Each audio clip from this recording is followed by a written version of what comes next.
கெட்டி மேளம் சீரியல்ல என்ன நடக்க போகுதுன்னு ஒரு குட்டி ப்ரோமோவை பார்க்கலாம். வாங்க வீடியோக்குள்ள போலாம். மகேஷ் ஆஃபீஸ்லேருந்து வீட்டுக்கு வராங்க. மகேஷை பார்த்ததும் அவ்வளவு சந்தோஷமா மகிழ்ச்சி, அடடே நீங்களே வந்துட்டீங்களா, உங்களுக்கு ஒரு சர்ப்ரைஸ் காத்திருக்கா அப்படிங்கிறாங்க. அப்படியா, அப்படி என்ன சர்ப்ரைஸ் அப்படின்னு கேட்கவும் மகேஷோட கண்ணை பொத்திக்கிட்டு, சரி நீங்க கண்ணை மூடிக்கிட்டு வாங்க, நான் உங்களுக்கு காட்டுறேன் அப்படின்னு சொல்லி கண்ணை பொத்திக்கிட்டு டைனிங் டேபிள் கூட்டிட்டு போறாங்க அஞ்சலி.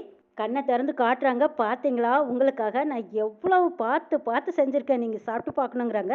அடே அப்பா அஞ்சலி, எல்லாம் நீயா செஞ்சதா அப்படின்னு கேட்கவும், ஆமாங்க, நீங்கள் சாப்பிட்டு பார்த்துட்டு எப்படி இருக்குன்னு நீங்கள் என்கிட்ட சொல்லணும் அப்படின்னு ஆசையாக கேட்கவும், சரி அஞ்சலி அப்படின்னு சொல்லிட்டு, ஆமாம் இவ்வளோ ஐட்டங்கள் செஞ்சுருக்கியே, உனக்கு ஏற்கனவே சமைக்க தெரியுமான்னு கேட்கவும், ஐயே எனக்கு சமைக்கவெல்லாம் தெரியவே தெரியாது, நான் கிச்சன் பக்கம் போனதே இல்லை, அம்மா செய்வாங்க அண்ணி செய்வாங்க, நான் உண்டு படிப்புண்டுன்னு மட்டுமே இருந்தேன். இப்போ இங்கே வந்ததுக்கு அப்புறம் தான் உங்களுக்காக நான் பார்த்து பார்த்து எல்லாம் சமைச்சிருக்கேன். ஆமாம் எப்படி இதெல்லாம் செஞ்சு பழகுனேன் அப்படின்னு கேட்கவும், எல்லாம் எங்க அம்மா சொல்லி கொடுத்தாங்க. அம்மா சொல்லி கொடுத்தாங்களா, சொல்லி கொடுத்தது கேட்டே இவ்வளவு நல்லா ஆர்வமா பண்ணியிருக்கியா, ஆச்சரியமா இருக்கு அஞ்சலி அப்படின்னு புகழ்ந்துகிட்டே மகேஷ் சரி சாப்பிட எடுத்து போய் நான் சாப்பிட்டு பாக்குறேங்கிறாங்க. அஞ்சலியும் பிரியமா சந்தோஷமா எல்லாம் ஒவ்வொன்னா எடுத்து எடுத்து வைக்கிறாங்க. நல்லா மூக்கு பிடிக்க சாப்பிடுறாரு மகேஷ். சாப்பிட்டுட்டே இருக்கும்போது கிச்சன் பக்கம் பாக்குறாங்க. அங்க எல்லாம் கச கச கசன்னு விளக்காம இருக்கிறத பார்த்துட்டு சாப்பிடறத விட்டுட்டு வர்றாங்க மகேஷ்.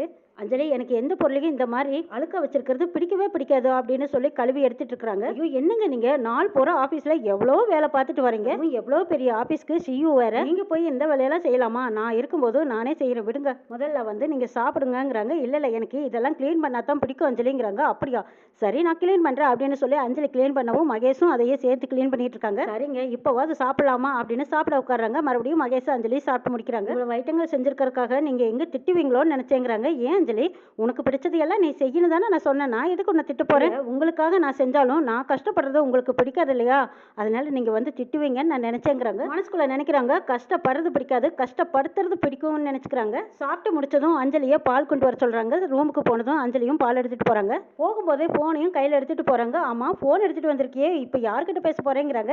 ஐயோ நான் யார்கிட்டயும் பேசல, நீங்க என் பக்கத்துல இருக்கும்போது நான் யார்கிட்ட பேச போறேன், எங்க அம்மா கிட்ட தான் இன்னைக்கு பேசினேன், எங்க அம்மா கிட்ட போன்ல பேசினதுனால தான் உங்களுக்கு பிடிச்ச மாதிரி நிறைய ஐட்டங்கள் செய்ய முடிஞ்சதுங்கிறாங்க. ஓ அப்படியா, உங்க அம்மா கிட்ட கேட்டு கேட்டு தான் நீ செஞ்சியாங்கிறாங்க. ஆமாங்க அம்மா அண்ணன் அண்ணி எல்லாத்துக்கிட்டையும் பேசினேன், எல்லாரும் சந்தோஷப்பட்டாங்க, இந்த வீடெல்லாம் கூட வீடியோ எடுத்து அனுப்புங்க அப்படின்னு சொல்றாங்க அஞ்சலி. எல்லாமே நானும் பார்த்துக்கிட்டு தானே இருந்தேன் வீடியோவில் அப்படின்னு மனசுக்குள்ள நினைக்கிறாங்க மகேஷ். அஞ்சலி யதார்த்தமா எல்லாமே சொல்லிட்டு இருக்கும்போது அப்பதான் மகேஷ் பெரிய ஒரு குண்டு ஒன்று தூக்கி போடுறாங்க. இங்க பாரு அஞ்சலி, போனு பேச வேண்டாம்னு சொல்லல, ஆனா அதுவே பெரிய ஆபத்தா முடியக்கூடாது, எந்த நேரமும் போன்ல பேசிட்டு இருக்க கூடாதுங்கிறாங்க. இல்லைங்க எங்க அம்மா அப்பா கிட்ட தான் பேசினேன். ஆமா அப்பா அம்மா கிட்ட அதிகமா பேசுறவங்க புருஷங்கிட்ட கம்மியா தான் பேசுவாங்கன்னு சொல்லியிருக்காங்களேங்கிறாங்க மகேஷ்.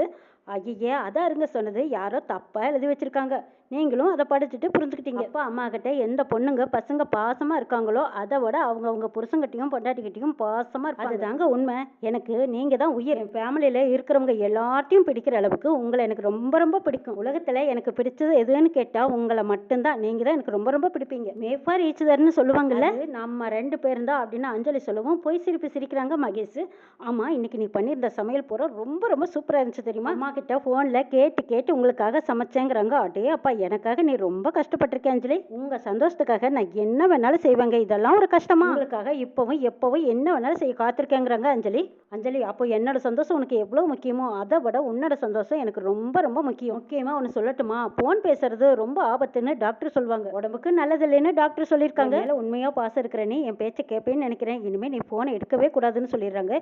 இதை கேட்ட அஞ்சலி அப்போதைக்கு அவங்களுக்கு எதுவும் தெரியல. அப்படியா சரின்ட்டு இருக்கிறாங்க. அஞ்சலிக்கு தெரியாமலே அஞ்சலியோட போனை லாக் போடுறாங்க, சிம்ம கழட்டிடுறாங்க, வெறும் போனை அந்த பக்கம் எடுத்து போட்டிருக்காங்க. ரெண்டு பேரும் பேசிட்டு இருக்கிற வரைக்கும் அஞ்சலி அவங்க போனை பார்க்காமயே இருக்காங்க. வெற்றி அந்த பக்கமா போனேன்னு துளசி வீட்டுக்கு போயிருக்காங்க. அவங்கள பார்த்ததும் லட்சுமி அம்மா அடடே வெற்றி வா வா வா அப்படின்னு கூப்பிடவும் தீபாவும் பார்த்துட்டு டே வெற்றி வாடா வா, என்னடா திடீர்னு இந்த பக்கம் வந்திருக்கேன்னு கேட்குறாங்க. அக்கா இந்த வழியா நான் ஒரு வேலை விஷயமா போனேன், சரி அப்படியே உன்னோட ஞாபகம் வந்தது பார்த்துட்டு போலான்னு வந்தேங்கிறாங்க. அப்படியா வாடா வந்து உட்கார் வா அப்படின்னு சொல்லவும் இந்த பக்கமா துளசி வராங்க. துளசி உன்னோட காப்பினா வெற்றிக்கு ரொம்ப ரொம்ப பிடிக்கும், போய் ஒரு காப்பி போட்டு எடுத்துட்டு வா அப்படின்னு சொல்லவும் துளசி போய் காப்பி போட்டு எடுத்துட்டு வராங்க.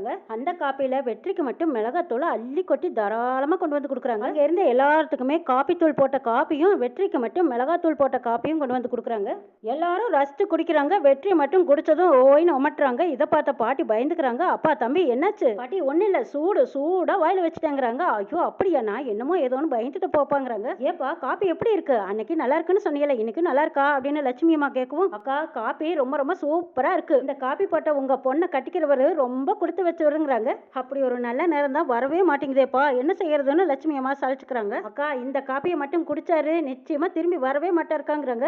ஏ வெற்றி என்னடா சொன்ன? ஆமாக்கா காப்பி அவ்வளவு டேஸ்டா ருசியா இருக்குதுங்கிறாங்க. என் பொண்ணு துளசி காப்பி போட்டான்னா அவ்வளவு நல்லா இருக்கும்பா அப்படின்னு பாராட்டுறாங்க. துளசியும் வெற்றியை பார்த்து என்ன காப்பி நல்லா காரசாரமா இருந்துச்சா அப்படின்னு கேட்கவும் ரொம்ப சூடா சொருன்னு இருந்ததுங்கிறாங்க. அதாங்க சுறுசுறுப்பா இருக்கிறதுக்கு தான் இந்த காப்பி அப்படின்னு சொல்லிட்டு போறாங்க துளசி. அஞ்சலி வீட்டுல மகேஷ் ஆபீஸ் கிளம்பிடுறாங்க. அஞ்சலி மகேஷ் சொன்ன வார்த்தைகள் எல்லாம் நினைச்சு அப்படியே சந்தோஷத்துல மிதந்துகிட்டு இருக்காங்க. என்னோட சந்தோஷம் தான் அவரோட சந்தோஷம், அவரோட சந்தோஷம் தான் என்னோட சந்தோஷம்.